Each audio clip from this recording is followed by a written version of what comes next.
Hello everyone, आज हमारे साथ हैं पंकज पांडे सर। और आज हम फिर से जैसे एज यूजुअल आपके लिए एक वीडियो लेके आते हैं नेट जीआरएफ से रिलेटेड। आज भी एक हमारे पास वीडियो है नेट जीआरएफ से रिलेटेड। बेसिकली इस वीडियो का कॉन्सेप्ट यही है कि कैसे आप बेस्ट पॉसिबल तरीके से तैयारी कर पाएँ। जो आपके सीनियर्स हैं जिन्होंने ऑलरेडी नेट और जीआरएफ क्रैक कर रखा है, वो अपनी स्ट्रेटजीज आपको बताएं, उनकी टैक्टिक्स जो भी उन्होंने यूज़ करी वो आपको बताएं, जिससे कि आप जल्दी से जल्दी नेट और जीआरएफ क्रैक कर सकें। तो sir, first of all very welcome sir, आप आए इस डिपार्टमेंट में, बहुत बहुत शुक्रिया सर। सर पहले आप प्लीज़ हमारे दर्शकों को अपना इंट्रोडक्शन देना चला दीजिए ताकि पता पड़े कि हम किसके साथ आज बैठे हैं। First of all thank you for inviting this conversation, which is very beneficial for the next generation. My name is Pankaj Pandey, and I'm working in MIT University, Uttar Pradesh, Noida, as an assistant professor. And as far as my not the completely journey. The journey I was started as a sports player. I played for the UP team and numbers of the inter-university tournaments and other district and state level tournaments. तो वहाँ से मेरी journey start हुई और उसके बाद मैंने अलग अलग फील्ड को टच किया। उसमें मैंने फिज़िकल एजुकेशन, और उससे पहले कॉमर्स, उससे पहले जर्नलिज्म, तो बहुत वास्ट एक्सपीरियंस रहा ये मेरी लाइफ का। ओके, तो सर अगर जैसे अभी आपने 2-3 नाम बताए मुझे, अगर मैं आपसे पूछूं कि आफ्टर ग्रेजुएशन या फिर आफ्टर 12th आपने क्या क्या ट्राई किया, क्योंकि मैं भी सेम बैकग्राउंड से हूँ, मैंने भी कई सारी चीज़ें पहले एक्सप्लोर करी हैं। मैंने सॉफ्टवेयर डेवलपिंग भी किया, मैंने फायर ब्रिगेड भी ज्वाइन किया, मैंने कंप्यूटर हार्डवेयर भी किया, तब जाके मैं फिजिकल एजुकेशन फील्ड में। That's why I am interested in this. Please sir बताइए। Actually during the sports days, means जब मैं चाइल्डहुड और एडोलसेंस की एज में ट्रांसफॉर्म कर रहा था, तो उस साथ साथ एजुकेशन का भी ट्रांसफॉर्मेशन मेरी लाइफ में चलता रहा।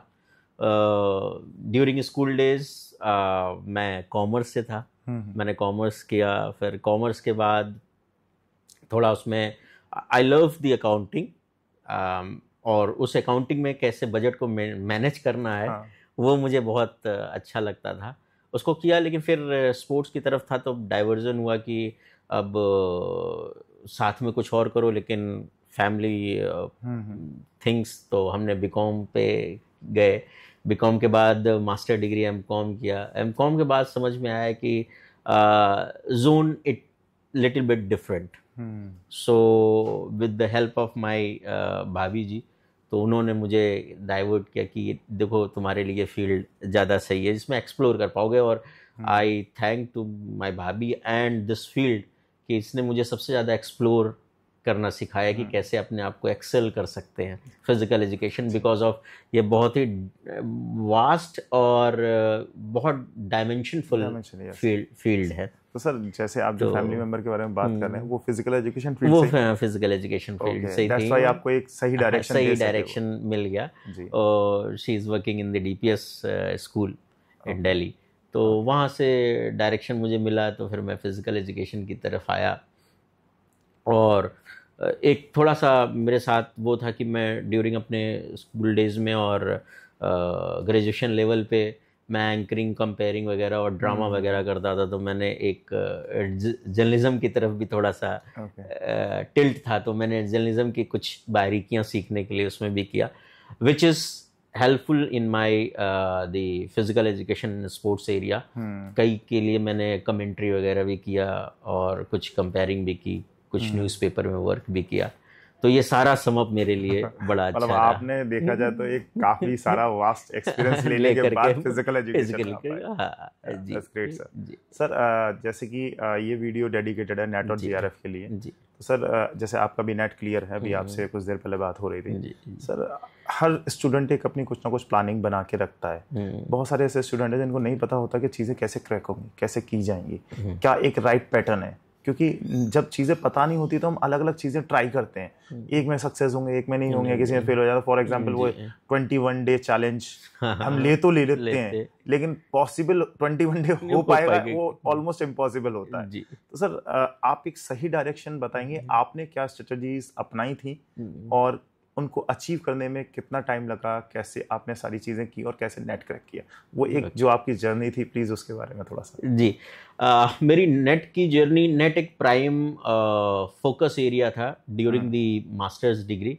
टीचर लोग भी बोलते थे कि विदाउट नेट आपका सर्वाइवल नहीं है। तो मतलब आपको पहली बार अगर नेट कहीं से पता पड़ा तो टीचर्स के थ्रू पता पड़ा था कि आपको अच्छा कुछ करना है तो आप अगर आपके अंदर ये क्वालिटी है तो आपको नेट क्वालिफाई करना चाहिए और सोसाइटी को कुछ देना चाहिए। अब इसकी डायरेक्शन की बात थी, नेट आपके लिए बहुत समुद्र है, सागर है, महासागर आप जिसे बोलो।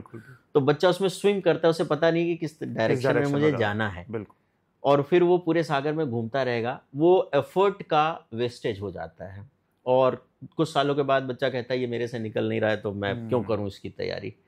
तो सबसे पहले मेरा जो स्ट्रेटजी थी उसको क्रैक करने की, क्योंकि जब मैंने नेट किया तब सब्जेक्टिव असेसमेंट हुआ करता था। और उस प्रोसेस में क्या होता था कि जो आपने रिमेंबर किया उससे क्या है, और एनालिटिकल कुछ क्वेश्चन थे तो फिर एनालिटिकल से आप अपने थॉट को उस पेज पे लेकर के आइए, जैसे आज ऑब्जेक्टिव होता है। तो वो प्रोसेस उस समय नहीं था।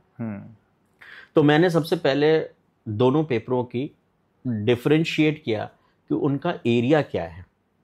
उस एरिया का मीन्स ये है कि मुझे किस किस एरिया को क्या क्या कब कैसे वेटेज देना है।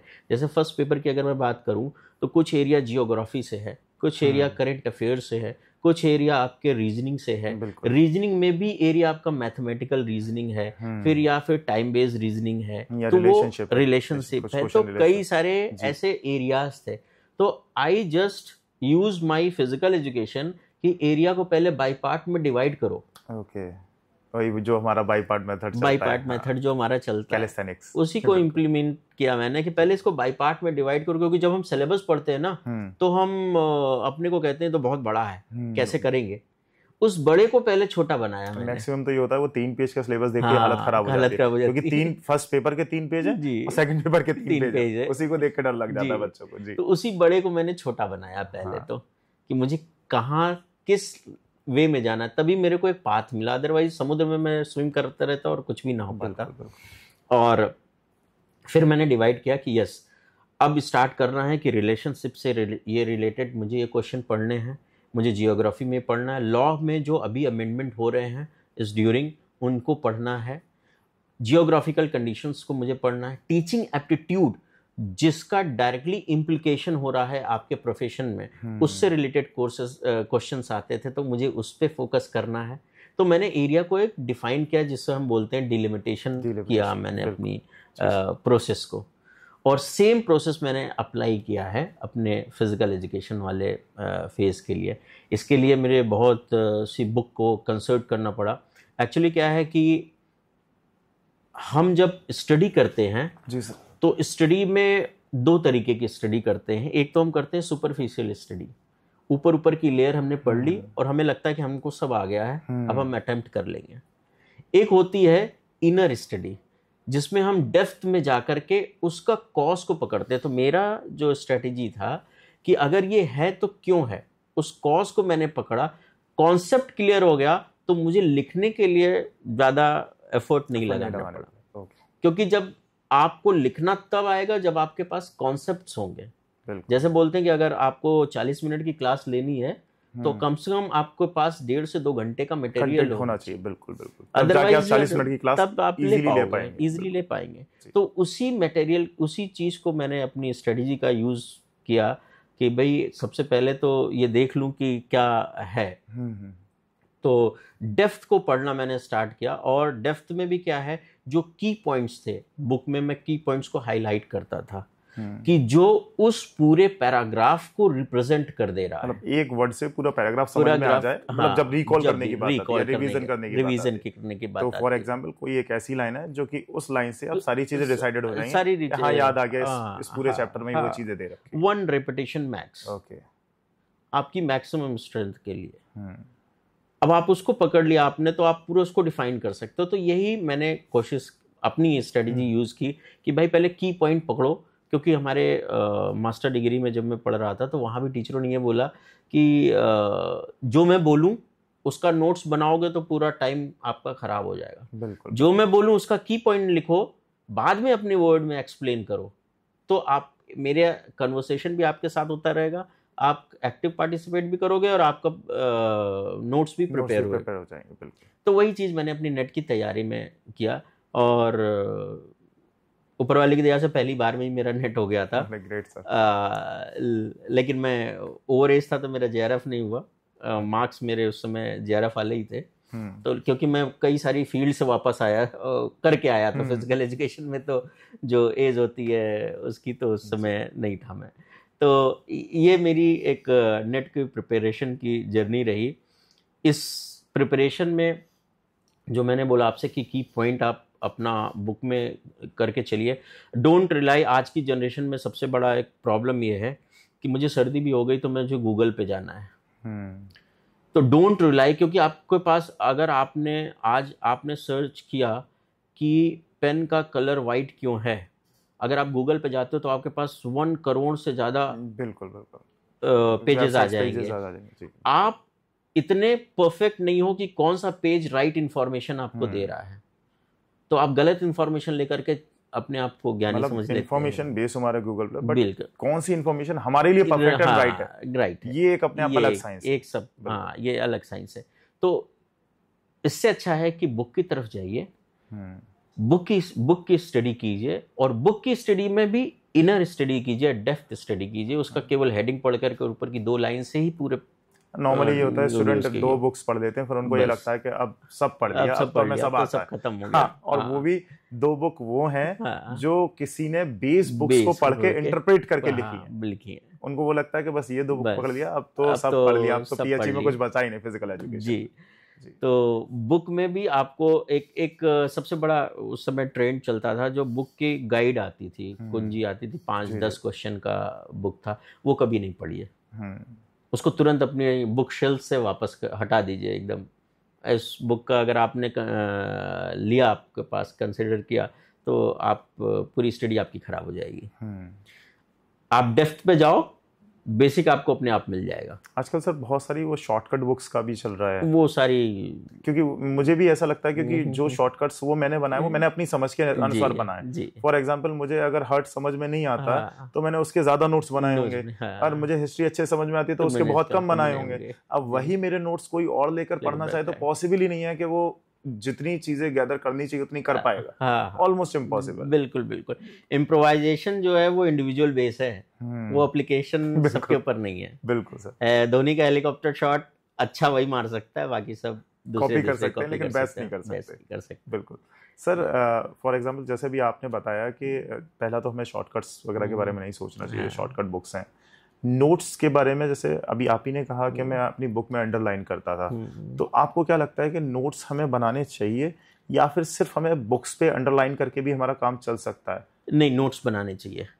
नोट्स बनाने इसलिए चाहिए क्योंकि नोट्स में आपका एक्सप्लेनेशन पावर उसमें जाता है।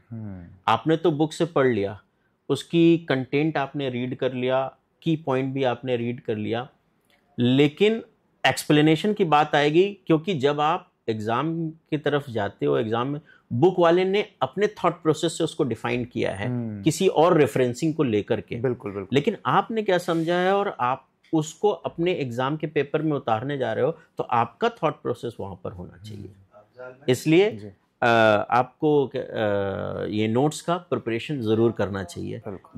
ये आपको मार्गदर्शन देता है कि आपकी तैयारी कैसी है। बिल्कुल सर। एक क्वेश्चन और था मेरे दिमाग में कि ठीक है प्रिपरेशन हम करते हैं, लेकिन जैसे आपने कहा कि आपका नेट एक बार में क्रैक हो गया, मैंने बहुत सारे ऐसे स्टूडेंट्स को मैं जानता हूं जो पिछले 5 बार 10 बार से वो कोशिश कर रहे हैं कि कैसे भी करके नेट निकल जाए, लेकिन एक तो एज निकल जाती है कोशिश करने के चक्कर में, और दूसरा क्या होता है कि एज तो निकल ही गई, अब जो JRF का सपना था वो टूट गया, आधी मोटिवेशन था वहां जीरो हो गया हमारा, आधा मोटिवेशन तो गया JRF के सपने के साथ। वो जो नेट का बचा कुछ जो मोटिवेशन रह गया है वो 6-7 अटेम्प्ट देने के बाद फिर वो भी मर जाता है। तो मतलब, और कुछ लोग ये भी कहते हैं कि फॉर एग्जांपल आपने 4-6 बार कोशिश कर ली, अब उस चीज के पीछे वक्त बर्बाद मत करिए, आगे बढ़िए लाइफ। तो आप इस बारे में क्या कहना चाहेंगे कि कोशिश करते रहना चाहिए, या फिर ऑब्वियसली अगर 6-7 बार में नहीं निकला तो आपने अपना 100% नहीं दिया, ये बात रियलिटी है। अगर आपने 100% दिया होता तो वो दूसरी या तीसरी बार में निकल चुका होता। But if someone trying at least 6 times और 8 टाइम्स, तो क्या उसे वो और रेगुलर रखना चाहिए? आपके हिसाब से क्या है? देखिए, आप जो ये केस कर रहे हैं, जी। बता रहे हैं कि जिसने 6 या 7 बार नहीं दिया है, उसको सबसे पहले अपनी एफर्ट का स्वॉट एनालिसिस कर लेना चाहिए कि उसके साथ प्रॉब्लम कहाँ थी। मैंने जैसे बताया कि उस पर्सन ने, या जो भी ऐसा कोई पर्सन होगा, उसने अपनी स्टडी को रूट मैप नहीं दिया होगा, पहला प्रॉब्लम। दूसरा प्रॉब्लम, हम स्पोर्ट्स खेलते हैं और स्पोर्ट्स टाइम बाउंड होता है कि आपको अपना पूरा एफर्ट उस टाइम बाउंड में लगाना है। हाँ, डेडलाइन है हमारे पास। डेडलाइन है। हमने खो खो खेला तो 7 या 9 मिनट में कंप्लीट करना है, फुटबॉल खेला तो 90 मिनट, थोड़ा आगे गया तो 10-15 मिनट और आगे, ऐसे में हमारे पास टाइम लाइन है। एक लिमिटेशन, हम पूरे दिन नहीं खींचते उसको। पूरे दिन नहीं खींचते। बिल्कुल। नेट का पेपर भी आपके पास टाइम लाइन का है, और जहाँ टाइम लाइन आती है वहाँ टाइम मैनेजमेंट आता है। मैक्सिमम बच्चों का ये होता है कि कुछ क्वेश्चन उसके स्किप हो जाते हैं, छोड़ देते हैं, क्योंकि टाइम ही नहीं मिला उसमें एफर्ट लगाने का। क्यों नहीं मिला? क्योंकि उसको पहले रूट उसने प्रिपेयर नहीं किया। पहला प्रॉब्लम हो सकता है कि उसने रूट प्रिपेयर नहीं किया। रूट प्रिपेयर नहीं किया तो उसने उस तरीके से स्टडी नहीं की। तो जब आप रिमेंबर की बात आती है तो वहां पर वो सोचने में ज्यादा समय लगाता है, जिससे एक क्वेश्चन के ऊपर वो 3 से 4 मिनट 5 मिनट दे देता है, तो दूसरे क्वेश्चन के छूट जाते हैं। तो ये रूट कॉज पे जाना जरूरी है कि आपका टाइम मैनेजमेंट क्या है, इन चीजों पे जाना है। क्योंकि नेट के पेपर में आप देखोगे कुछ पैराग्राफ बेस है, बिल्कुल, कुछ असेसमेंट असर्टिव वाले हैं, कुछ स्टेटमेंट बेस हैं। स्टेटमेंट बेस आपके एनालिटिक पावर को चेक कर रहे हैं, असर्शन रीजनिंग वाले भी आपकी रीजनिंग पावर और को चेक कर रहे हैं। पैराग्राफ आ जा रहा है तो आपकी एप्लीकेशन को चेक कर रहे हैं। ये सारे जो टाइप्स हैं, दैट इज टाइम कंज्यूमिंग। अगर आपने उस राइट वे में स्टडी की है, डेप्थ स्टडी, क्योंकि इन क्वेश्चनों को करने के लिए आपको डेप्थ स्टडी से ही काम बनेगा। क्योंकि 2 स्टेटमेंट अगर आपने पढ़े तो 2 स्टेटमेंट करेक्ट है या नहीं करेक्ट है, या पहला करेक्ट है या दूसरा नहीं करेक्ट है, तो ये आपको पता कब चलेगा? जब डीप स्टडी आपने डीप स्टडी की होगी। मान लीजिए 2 स्टेटमेंट एग्जामिनर ने दिए, एक किसी की डेफिनेशन दे दी जी सर, और दूसरी स्टेटमेंट उसने किसी का एप्लीकेशन दे दिया उस डेफिनेशन का। अभी आपको पता होना चाहिए कि ये डेफिनेशन जॉन डेवी ने लिखी थी, या डेफिनेशन किसी मार्शल ने लिखी थी, या किसने लिखी थी। बिल्कुल। तो जब आपके पास राइट मैप नहीं है तो इसलिए टाइम, ज्यादातर ये वाले क्वेश्चन गलत होते हैं, मैक्सिमम ये गलत होते हैं, क्योंकि एप्लीकेशन बेस्ड है ना, एनालिटिकल बेस्ड है, एप्लीकेशन बेस्ड है। ये आपकी रिमेंबर पावर को बाद में चेक करते हैं, आपकी एप्लीकेशन पावर को पहले चेक करते हैं। आप चीजों को कितनी अप्लाई कर पा रहे हो।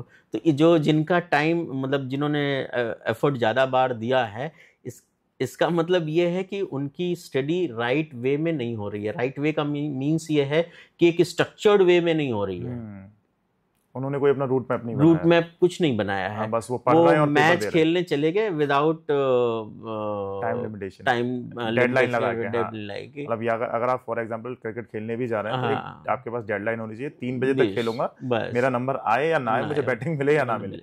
बट होता क्या है कि हम सोच के 3 बजे तक जाते हैं, लेकिन 7 बजे तक जब तक खत्म नहीं हो रहा, और खत्म होने के बाद भी फिर जीतने की पार्टी होगी। नॉर्मली ये होता है जी सर।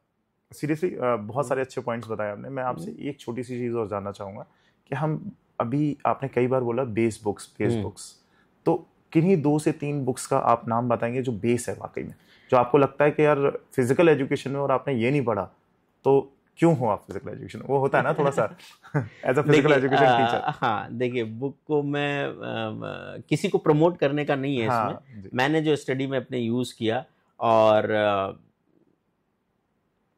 ये वीडियो अगर देख करके कुछ वैसा हो जाए तो मैं उसके लिए भी अभी से माफ़ी मांगता हूँ, क्योंकि मार्केट में बहुत सारे ऐसे राइटर हैं जिन्होंने बुक जो लिखी है वो कहीं से कॉपी की है, और उसका कंटेंट भी अच्छा नहीं है। बहुत सारी बुक ऐसे हैं जो फिजिकल एजुकेशन से मैनिपुलेट करने में कहीं ना कहीं वो कंटेंट की जो क्वालिटी थी वो डाउन हो जाती है। और इसलिए जो कंटेंट मार्केट में आता है तो उसके लिए मिथ फिजिकल एजुकेशन में बहुत ज़्यादा फैला हुआ है कि ये सही है, कि ये सही है, कि ये सही है। फिजिकल एजुकेशन का ऑब्जेक्टिव 4 है कि 3 है कि 5 है? हाँ किसी ने 6 लिखा है, किसी ने 7 लिखा है, किसी ने जी। 4 लिखा है। जी तो ये मिथ बहुत है। मैंने अपनी स्टडी में बहुत सारी बुक यूज़ की।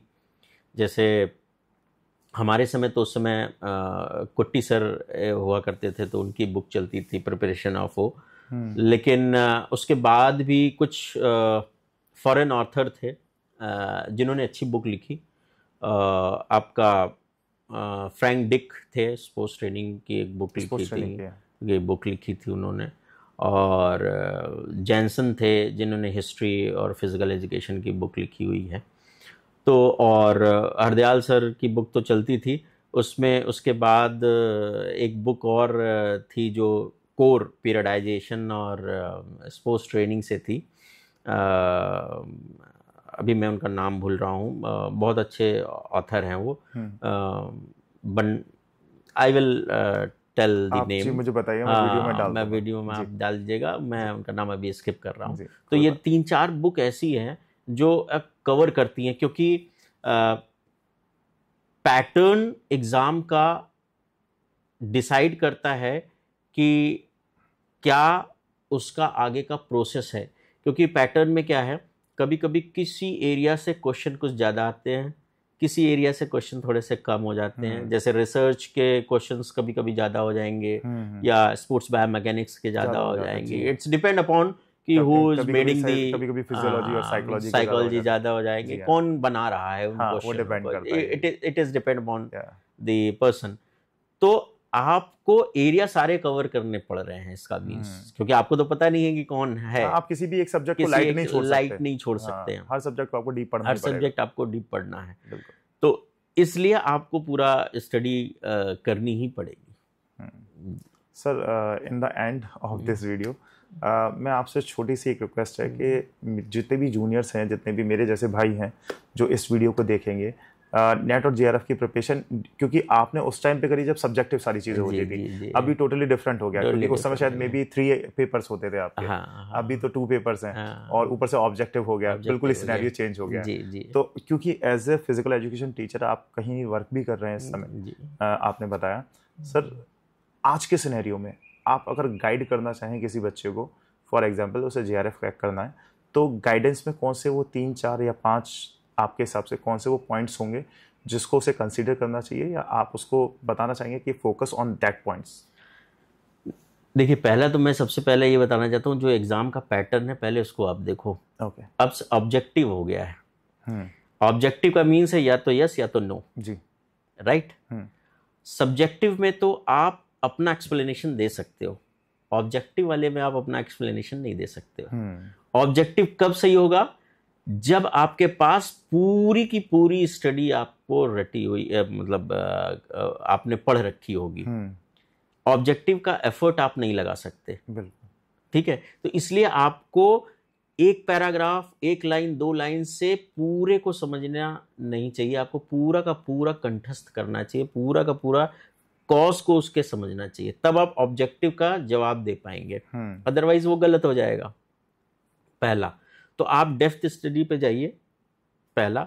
दूसरा, अपनी स्टडी पे आप नोट्स प्रिपरेशन ज़रूर कीजिए। ओके। और नोट्स प्रिपरेशन के लिए अगर आप राइटिंग में नहीं ज़्यादा लिख सकते हैं, कुछ बच्चे होते हैं कि अरे मैं इतना नहीं लिखूंगा, तो आप शॉर्ट फॉर्म में, बुलेट फॉर्म में उस पॉइंट को लिखिए, जिससे कि सारी चीजें, वो वर्ड पढ़ के या वो सेंटेंस पढ़ के आपके सारी चीजें रिकॉल हो जाए।